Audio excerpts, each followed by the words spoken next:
Hello investors. तो आज के इस वीडियो का मोटो है कि अगर हम profit and loss statement check करते हैं तो उसमें बहुत सारी टर्म्स यूज़ किए जाती है, जैसे कि profit, top line, bottom line, EBITDA.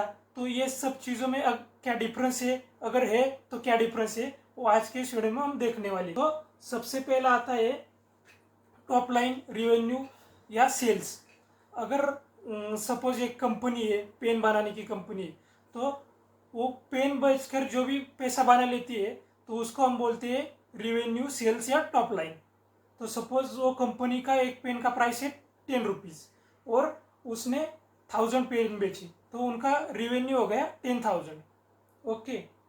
तो उसके बाद आता है हमारा ईबिटा, यानी कि earnings before interest, taxes, depreciation and amortisation.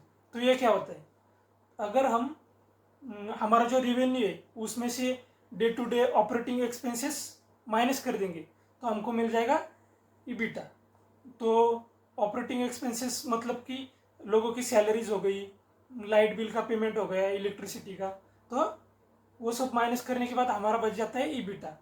तो हमें ये क्या दर्शाता है कि कंपनी का जो फाइनेंशियल टैक्स कॉस्ट है, डिप्रिशिएशन वगैरह है, इंटरेस्ट वगैरह है, ये सब इसमें इंक्लूड होता है। ठीक है। तो ईबिटा क्या होता है, revenue minus cost of good sold. मतलब जो भी पेन बनाने के लिए जो भी खर्चा आता है उसको माइनस कर देंगे और उसमें से ऑपरेटिंग एक्सपेंसेस को भी माइनस कर देंगे। ठीक है। तो फॉर एग्जांपल हमारा रेवेन्यू था 10,000 रुपीज़ और कॉस्ट ऑफ गुड्स पकड़ लो 5,000 रुपीज़, और उसमें से हम ऑपरेटिंग एक्सपेंसेस पकड़ सकते हैं 2,000 के आसपास। तो हमारा ईबिटा बच जाता है 10,000 माइनस 5,000 माइनस 2,000, तो 3,000 हमारा ईबिटा बच गया।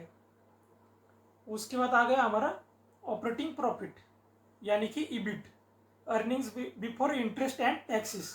तो ये क्या है, तो अगर हम ईबिटा में से डिप्रिसिएशन एंड अमोर्टाइजेशन माइनस कर देंगे तो हमारे पास बच जाएगा ईबिट।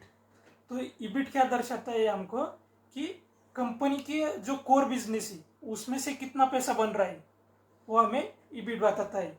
ऑपरेटिंग प्रॉफिट बहुत बार आपने सुना होगा। ठीक है। तो हमारे एग्जाम्पल में हमने देखा कि हमारा ईबिटा आ गया था 3,000।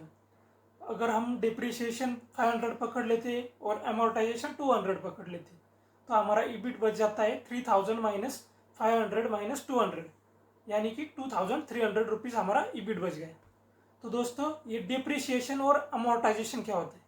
डिप्रिसिएशन आप ऐसा समझ सकते हो कि हमारे पास एक कार है, उसकी वैल्यू आज के डेट में 6 लाख रुपए है।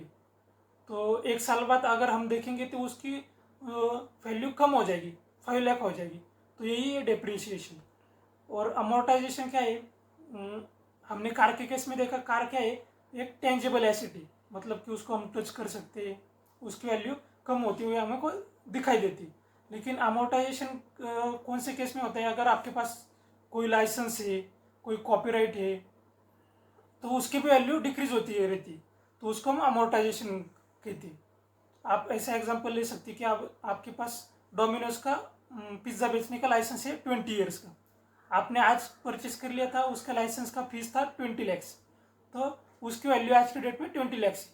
लेकिन अगर आप 10 ईयर्स के बाद देखेंगे तो लाइसेंस की वैल्यू कम हो जाएगी, क्योंकि आपके पास नेक्स्ट 10 ईयर्स का ही लाइसेंस बचा है, और 20 ईयर्स के बाद तो उसकी वैल्यू ज़ीरो ही हो जाएगी लाइसेंस की। ठीक है। तो वो अमोर्टाइजेशन कंसिडर किया जाता है। उसके बाद आता है हमारा पीबीटी, यानी कि प्रॉफिट बिफोर टैक्स, उसको ईबीटी, अर्निंग्स बिफोर टैक्स भी कहा जाता है। तो इसमें क्या है कि हमको जो भी ईबिट बचा था उसमें से हमको इंटरेस्ट माइनस करना है। तो इंटरेस्ट दो तरह के होते हैं, एक तो हमने जो कमाया है या तो हमने दिया है। ठीक है।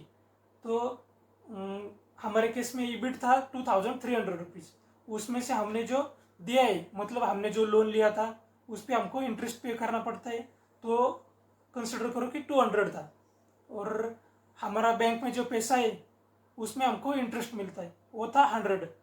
तो पीबीटी हमारा निकल के आएगा 2,300 माइनस 200 प्लस 100, जो हमने कमाया है वो हमको प्लस करना है, तो एंड में हमको मिल जाएगा 2,200 रुपीज़।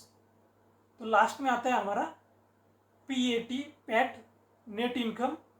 उसको हम अर्निंग्स आफ्टर टैक्स बोलते हैं या बॉटम लाइन।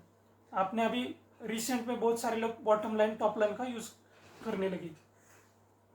तो उस पैट जो होता है हमको क्या करना है, PBT में से डायरेक्टली टैक्सेस रिमूव कर देंगे तो हमको प्रॉफिट आफ्टर टैक्स मतलब कि जो पैसा कंपनी के हाथ में बचने वाला है एट द एंड वो हमें मिल जाएगा। तो हमारे केस में PBT हमारे पास था 2200 रुपीज़, टैक्स पकड़ लो 10%, 220 रुपीज़। तो पैट हमको एंड में मिल जाएगा 2200 माइनस 220, यानी कि 1980 रुपीज़ हमारा एंड में हमारे पास प्रॉफिट बच गया, यानी कि नेट इनकम बोल सकते हैं, bottom line, earnings after tax. ठीक है, तो समरी देख लेते हैं कि हमने पेन बेचकर 10,000 रुपये कमाते, जो कि हमारा रेवेन्यू था, सेल्स था। उसके बाद हमारे पास हमने क्या कर दिया, उसमें से ऑपरेटिंग एक्सपेंसेस माइनस कर दिए, electricity bill, day to day activities यानी कि वर्कर्स के जो सैलरी वगैरह वो माइनस कर दी। ठीक है, उसके बाद आता है ईबिट। तो हमें इधर दिखाई दे रहा है कि ईबिटा और ईबिट में डिफरेंस किसका है, D एंड A का। D मतलब कि डिप्रिसिएशन, A मतलब कि अमोर्टाइजेशन, वो दोनों माइनस कर दिए तो हमारे पास बच गया ईबिट यानी कि ऑपरेटिंग प्रॉफिट 2300 रुपीज़। उसके बाद आता है हमारा PBT, प्रॉफिट बिफोर टैक्स यानी कि EBT। तो EBT और EBIT में डिफरेंस किसका है, I का, यानी कि इंटरेस्ट। मतलब हमने इंटरेस्ट जो कमाया था वो ऐड कर दिया, इंटरेस्ट जो दिया था वो माइनस कर दिया, तो हमारे पास बचा PBT 2200 रुपीज़। तो एंड में हमारे पास जो आता है वो है पैट, प्रॉफिट आफ्टर टैक्स। तो हमने क्या कर दिया, प्रॉफिट बिफोर टैक्स में से टैक्स भी माइनस कर दिया, तो हमारे पास बचा 1980 रुपीज़। तो ये था हमारा एंड प्रॉफिट। तो दोस्तों उम्मीद करता हूँ कि आपको सब कुछ समझ में आ गया होगा।